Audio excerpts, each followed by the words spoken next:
जब भी हम कंप्लेनेंट का, विक्टिम का या गवाह का क्रॉस एग्जामिनेशन में उनकी स्टेटमेंटों में कन्फ्रंटेशन क्यों करवाते हैं और ये कन्फ्रंटेशन हमारे लिए क्यों इम्पोर्टेंट है, हम अपनी क्रॉस एग्जामिनेशन में कन्फ्रंटेशन क्यों ज़्यादा करवाते हैं, इन सभी के बारे में हम इस वीडियो में समझेंगे।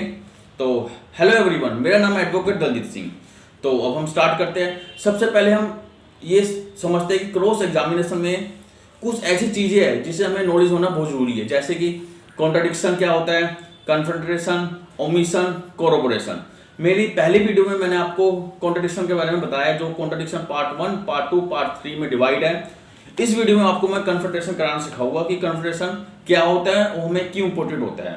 तो हम स्टार्ट करते हैं कन्फ्रंटेशन।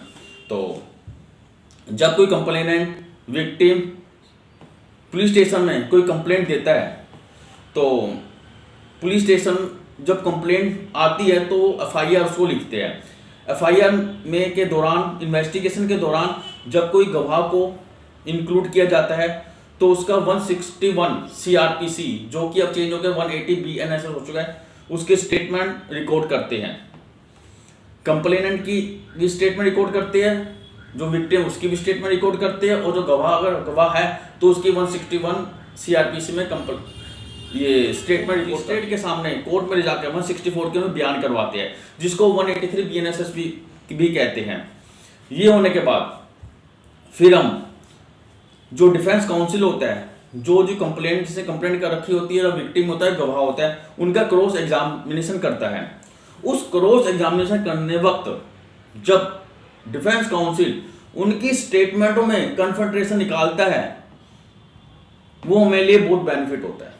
तो इससे एक सिंपल वे में आपको समझाता हूं कि जब गवाह अपनी 161 या कंप्लेनेंट या विक्टिम अपनी कंप्लेन में ये लिखता है कि मुकेश को मैंने चोरी करते देखा है, और फिर वही स्टेटमेंट 161 सीआरपीसी में फिर बोलता है कि मैंने मुकेश को चोरी करते हुए देखा है, फिर वो मजिस्ट्रेट के सामने जाकर, कंप्लेनेंट हो चाहे विक्टिम हो या गवाह हो, मजिस्ट्रेट के सामने फिर वो अपनी स्टेटमेंट देता है कि मैंने मुकेश को चोरी करते देखा है, तो फिर जो डिफेंस काउंसिल होता है फिर उसका क्रॉस एग्जामिनेशन करता है। तो क्रॉस एग्जामिनेशन करते वक्त फिर वो सिर्फ इतना गवाह से पूछता है कि आपने क्या देखा। जो वो कंप्लेनेंट है या गवाह या विक्टिम, वो ये कहता है कि मैंने मुकेश को मोबाइल और पर्स चोरी करते देखा है। क्रॉस एग्जामिनेशन में फिर वो डिफेंस काउंसिल फिर उससे क्वेश्चन पूछता है कि आपने ये बात आईओ को बताई थी। फिर वो जो गवाह फिर बोलता है हाँ, ये मैंने आईओ को बताई। जो डिफेंस काउंसिल होता है वो फिर जो इनकी पुरानी जो स्टेटमेंट है उसको पढ़ता है, 161 के बयान और 164 के बयान, और जो कंप्लेनेंट में दे रखा है उनके बयान पढ़कर उन्हें ये दिखाता है कि बताओ ये जो 161 के बयान है और 164 के बयान है और कंप्लेंट में ये आपने कहाँ बताया कि आपने मुकेश को मोबाइल और पैसे चोरी करते देखा था।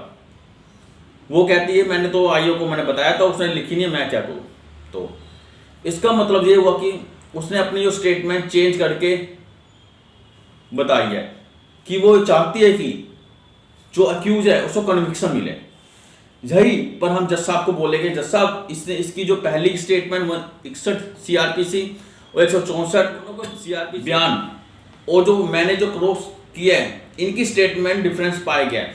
देखो जी, इनको कन्फ्रंट कराया जाए कि ये जो गवाह है या कंप्लेनेंट है या विक्टिम है विश्वास लायक नहीं है, ये फेथफुल नहीं है, ये कोर्ट को गुमराह कर रही है और मेरे एक्यूज को ये कन्विक्शन में जानबूझ के कन्विक्शन दिलाना चाहती है।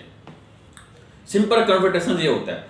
कन्फ्रंटेशन क्रॉस एग्जामिनेशन में हम जितने ज्यादा गवाहों से कन्फ्रंटेशन कराएंगे उतना ही बेनिफिट हमें। अगर मेरी वीडियो आपको अच्छी लगी हो तो प्लीज लाइक और सब्सक्राइब करना ना भूलें।